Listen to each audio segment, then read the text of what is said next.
up, DramaAlert Nation? I'm your host, Nudah. Let's get right into the news. In today's biggest story, Dr. DisRespect goes live on Twitch for just minutes, explaining loosely that he's been unfaithful to his wife and child. He went on to further explain that he'll be taking some time off of streaming to fix his relationship with his family. Guys, this story has blown up literally everywhere, and now the question that's on everyone's mind is, who is it with? And now that everyone's asking the question, Reddit, of all places, thinks it has the answer. After a provocative picture, cleverly captioned, Dr. Side Chick, was posted this morning of a streamer named Craysounds on Reddit. Now, I really didn't believe that this story had any meaning or depth behind it, up until some footage of Dr. DisRespect telling a YouTuber named Burger Planet with a little over 7,500 subscribers to stop recording him. Now, being a celebrity, it's understandable to not want to be recorded at all times. Now, while that's not that big of a deal, shortly after being told to stop recording, none other than Craysounds shows up next to Dr. DisRespect at TwitchCon. Now, that could still be just coincidence, but after a tad bit more digging, and with some live tweets that are still up to this day on Twitter, we have a post from none other than Craysounds' boyfriend Vincent wanting to get cucked by the doc. That's right, this Vincent character tweets, "Please,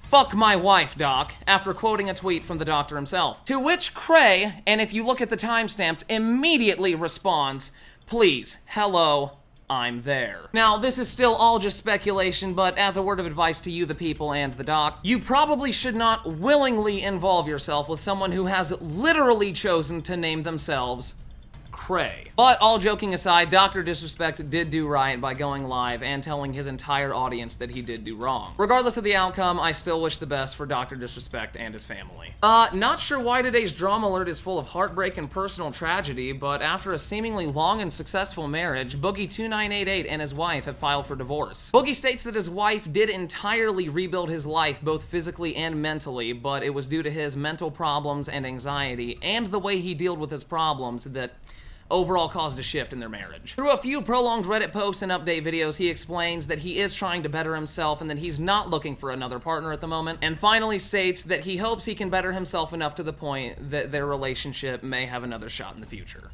Also in the news, XXXtentacion was incarcerated today on 7 new felony offenses. That's right, on top of all of the old felony offenses, he has 7 new ones to add on top, all of which stemming from an early 2016 abuse case. Now, prosecution has stated that X was tampering and harassing witnesses, and there's also a strong belief that he was tampering with evidence. He's being held in a county jail up until his court trial, and if he is convicted, then he will be serving decades in prison. Also in the news, after a massive public outcry, everyone's favorite YouTube charity, Patreon, has decided to not roll out donation fees for fans supporting their favorite artists and content creators. Content creators and artists alike on the platform noted that as soon as the fees went up, fan support plummeted. And in a public tweet, Patreon did apologize to artists and fans alike, noting that even though they lost them money, it won't happen again. Which, it almost seems like common sense to not tax a charity, especially around Christmas time. But nonetheless, Patreon, we appreciate the effort. And more on developing story on Rudy Mancuso, the alleged song snatcher from yesterday's DramaAlert may not actually be a tune thief after all. That's right, it looks like Mr. Mancuso may have had permission to use the song, and the husband of lead singer of the band Isley may not have known. Regardless, Rudy's taken the video down, and neither he or Maya Mitchell have had any public comment on the concern. And in probably my favorite story from today, Trisha Paytas gives us a new Christmas bop that is not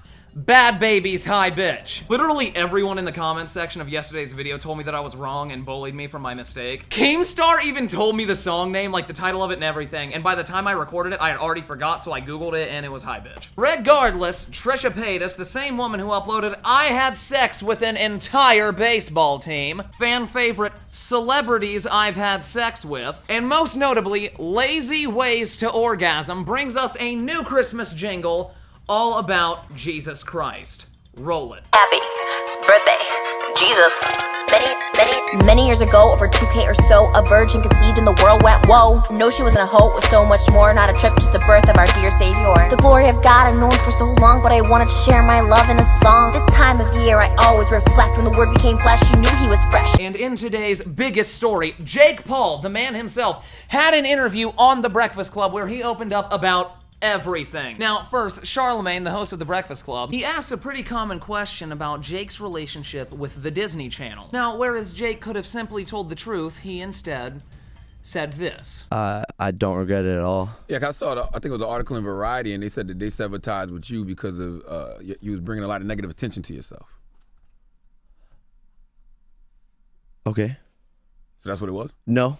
Oh. No. He said it's Because you know you got the standard I mean, you're saying line, what the which is- Variety said. Okay, with a little deductive reasoning skills and a quick Google search later, this article titled, and I quote, "Disney drops YouTuber Jake Paul amid neighborhood terrorizing drama," seems to say something a little otherwise about the only positive attention that Jake was getting. He then, after tweeting being a huge fan of Vine 2.0, stating that he and Team 10 will be on the app, had this to say about the new app and its development team. But I mean, obviously, like Evan But Spiegel even made Vine, his money, Vine but was gone, but it's coming back. I heard Vine 2.0.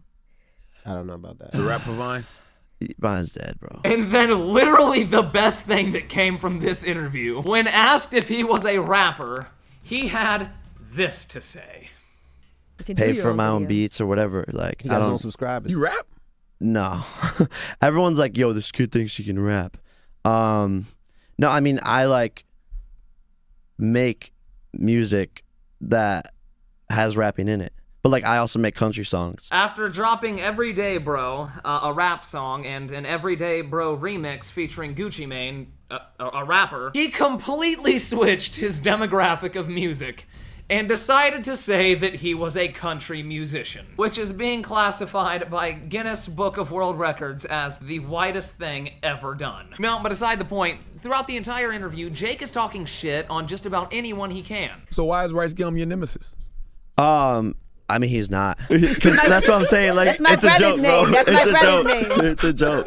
He a joke. But one reoccurring name throughout the entire segment seems to be ex-girlfriend Alissa Violet. Now, he calls Alissa just a random girl that he brought into his life and gave her a career. Shows that you know, with a bigger person. Well, that's what I'm saying. Like, I can't let some like random girl that I brought into my I brought this girl in my life, like gave her a career, gave her everything, like housing, places to live. He said like, housing. But after all of this name calling and character demeaning, he has this to say. bro, everything, He said everything. housing like she was a refugee. Like, housing. Bro, like, I brought her out of the traps of Ohio. Like, no.